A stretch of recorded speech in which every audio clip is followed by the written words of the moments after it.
Hey everybody, welcome back to the channel. If you're into QRP gear or you just want to maximize your portable setup without any extra hassle, stick around. I think you're going to like this one.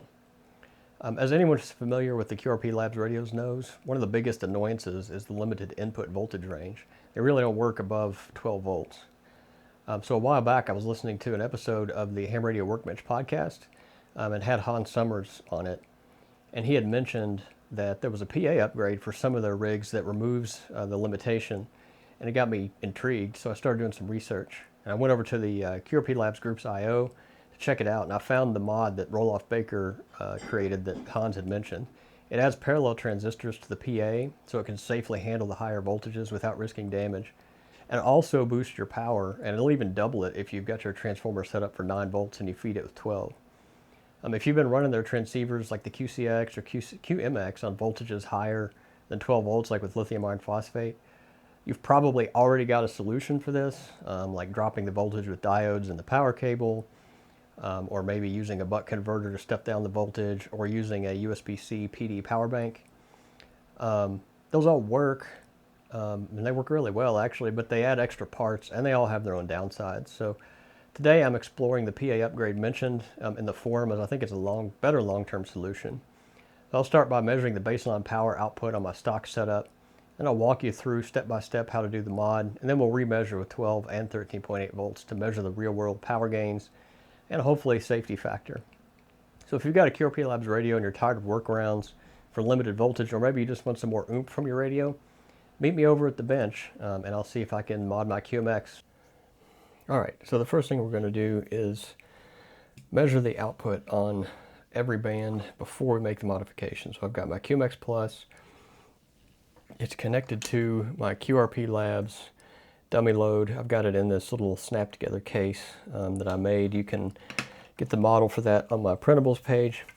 And I have this Intellitron meter that I got at Hamvention a couple years ago. It's a cross needle meter.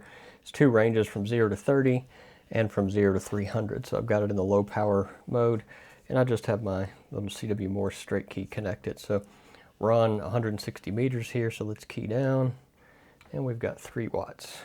So I've got a little bit of a, I had measured this before, had a little bit of a whoopsie on my part, and didn't get the correct measurement. So let's try again. So on 80, I've got about 3.1 or so. So let's just say, let's just go there, 3.1.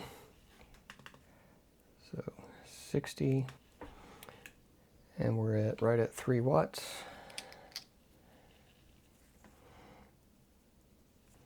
So now let's go to 40, right at 3 watts. 30, 3.5, 20, we're at about 2.1,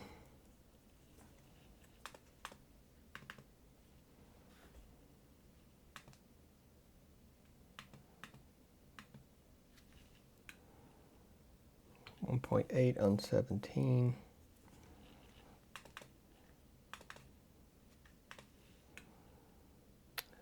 3.1 on 15. I need to mess with some of my filters, clearly. About 2 watts on 12 meters. Oh, I forgot this actually has 11 meters too. 10 meters, we're about 2.5. And then 6 meters, we're at right at 2, maybe 2.1, but let's put 2. All right, so we've got all of our initial measurements. So now we're going to go ahead and make the modification. What I've got is some more BS 170s. I built my very first QCX Mini. Actually, the first kit I ever built for ham radio was a QCX Mini. And for whatever reason, I mean, obviously everybody knows the weak point on all these QRP-labs kits, or the output stage. Something happened and one of the transistors blew, one of the MOSFETs blew on the output stage. So I had to buy some more of these, and this was back when there was the big part shortage and nobody could find these. Well, I found them at DigiKey, so I bought 100 of them. So I've got a bunch of extras. The trick to this, well, actually there really is no trick to this. You just put them in parallel with the others and you don't need to worry about the heat sinking or anything, and they seem to work just fine. So I think what I'm going to try to do is maybe just heat up. Actually, I think I'm going to need to put a little bit more solder in this hole, but I'm going to try to heat up these pads. These are kind of hard to put on anyway because there's a lot of metal here. And now with this heat sink on, I don't really want to have to take that off. But let's see if we can get some extra solder to flow in that hole. And we'll use that to hopefully just attach the legs of the new pieces on there.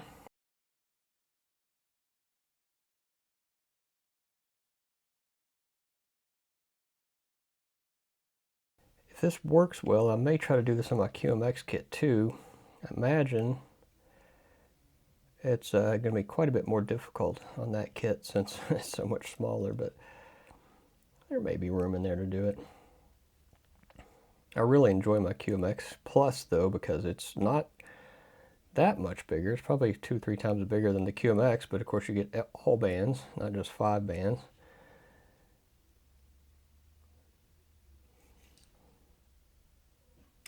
And again, the reason I'm doing this is not for power output, although that might be a little bit of a benefit. I think it's probably not going to make a measurable difference. The big thing is I want to be able to have compatibility with the higher voltage batteries that I use without any of the limitations that come along with the existing sort of hacks that people use to make a lithium iron phosphate battery work with these guys.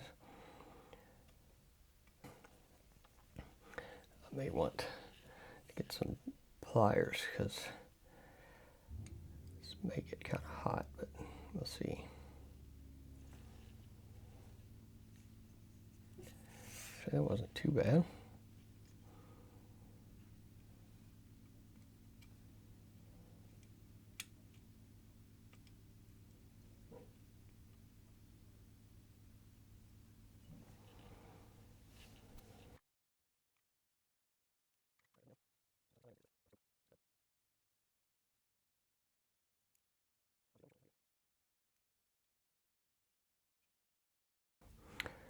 And as you can see on the QCX Plus here, there's tons of room just to leave these sticking straight up in the air, which is what I'm going to do.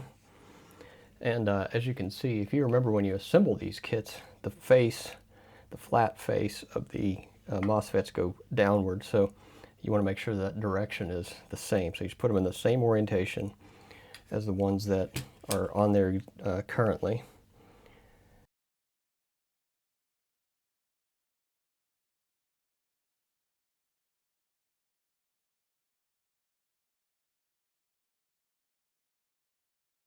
All right, there we go, all complete. So after inspecting it under the microscope, I did find one little kind of a micro short there, so I had to fix that. I just got out some solder braid and fixed that. I also turned up the heat on the iron a little bit just to help the solder flow a little better to 800 degrees, which is higher than I usually use, but this is a very thick board, and especially in that area, you've got the heat sink, which can really make it tough. So anyway, we got all those done. So now I'm going to hook this back up to the meter and then see what our power output looks like. All right, so we're set back up here. Let's cross our fingers and hope this powers up. It did power up. Let's go ahead and start this backwards since we're already on 6 meters.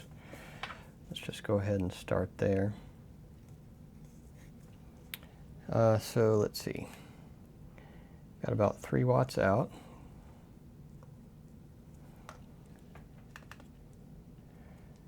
$10 meters, we're at about 2.8.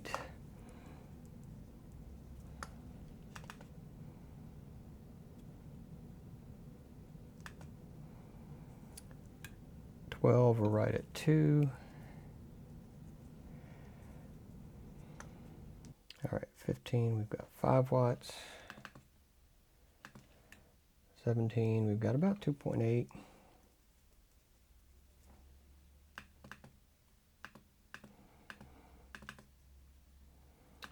20, we are at about 2.5.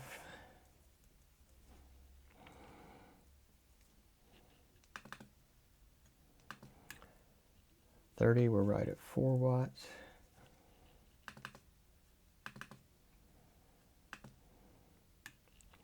$40, we're at 3 watts. 60, we're at 3 watts.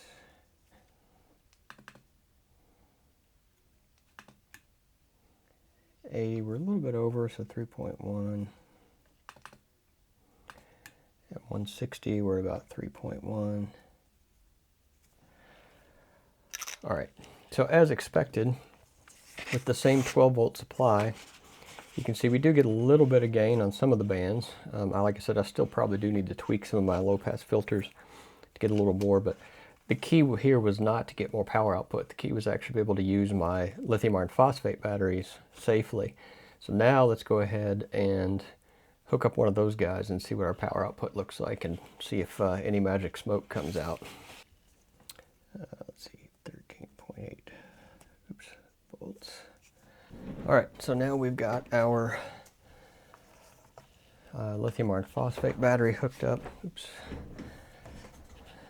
Let's see if any magic smoke comes out. I hope not, but you never know. All right, so we're at 160.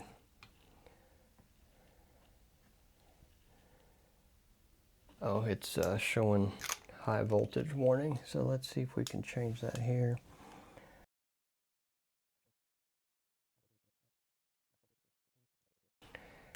There we go, we're at 5 watts on 160.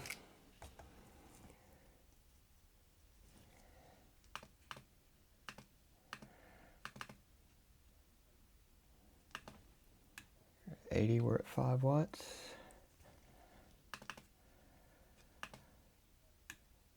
60, we're at 4.8-ish.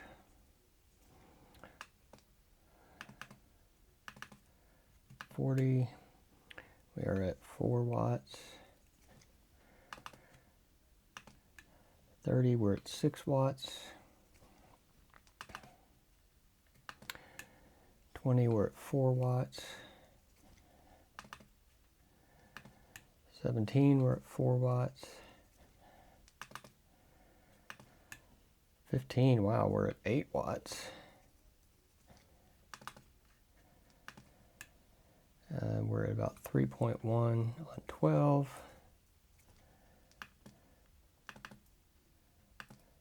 Oops, I don't want 11 meters, let's go to 10.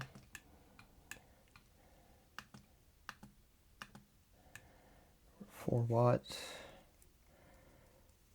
And let's see what it looks like at 6. 5 watts. All right, so at 13.8 volts, no magic smoke. And we did get a pretty good power gain out of it. So we're pretty much 5 watts across the board with a couple exceptions. So I'm going to call that a successful modification for about 15 minutes worth of work. For a quick mod that lets me use any battery with this radio, from my normal LiFePO to my Talent cell, any of those can work now. I don't have to worry about voltages. And I don't have to worry about any of the limitations that come along with using the external solutions like adding diodes in line or buck converters. If you decide to try this, be careful. Like I said, I did get a little bit of a short when putting one of these MOSFETs on, so make sure you have a good way to inspect that. I do recommend getting some sort of microscope. I just have a cheap USB microscope. I'll put a link in the description. I got from Amazon for about 40 bucks. It's a lifesaver, especially if you have old eyes like I do and can't see this small stuff anymore, or bad lighting like I do in this room. It helps a whole lot to inspect that stuff. So thanks for watching this. I hope this was helpful, and go out there and mod your QMX Plus to make it a little more user-friendly, maybe even get a little bit more power out of it. So until next time, 73.